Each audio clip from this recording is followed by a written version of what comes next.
কর্ম অনুযায়ী পরের জন্মে কী রূপে জন্ম নেবেন? হিন্দু ধর্মে যে 18টি পুরাণের উল্লেখ পাওয়া যায় তার মধ্যে অন্যতম হল গরুর পুরাণ। এখানে মৃত্যু, স্বর্গ ও নরকভোগ ও পরবর্তী প্রজন্মের কথা উল্লেখ করা হয়েছে। কর্ম ও পাপের ভিত্তিতে পরবর্তী প্রজন্মে ব্যক্তি কোন রূপে জন্ম নেবে সে সবই জানানো রয়েছে এই পুরাণে। এই পুরাণে শ্রাদ্ধ, তর্পণ, মুক্তির উপায় ইত্যাদির বিস্তৃত বিবরণ রয়েছে। ব্যক্তি মৃত্যুর পর কি হয়ে জন্ম নেবে তা গরুর পুরাণের ৫ম অধ্যায়ে বর্ণনা করা হয়েছে। শকুন। গরুর পুরাণে বলা হয়েছে যে ব্যক্তি বন্ধুকে প্রতারিত করে, ঠকায়, তারা পাহাড়ে বসবাসকারী শকুন হয়ে জন্মগ্রহণ করে। পেট ভরার জন্য তখন তারা মৃত প্রাণী ভক্ষণ করে, কুকুর বা গাধা।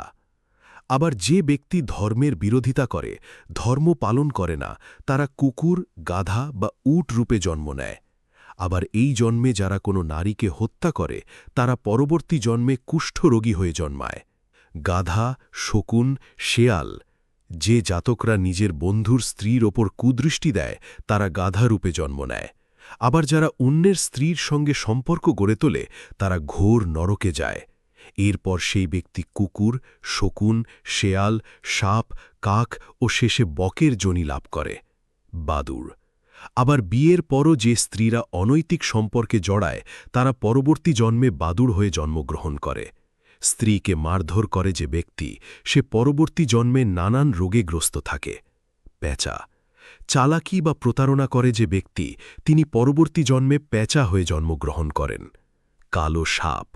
এ জন্মে কোনো ব্যক্তি বিষ পান করে আত্মহত্যা করলে তারা পর্বতের কালো সাপ হয়ে জন্ম নেন।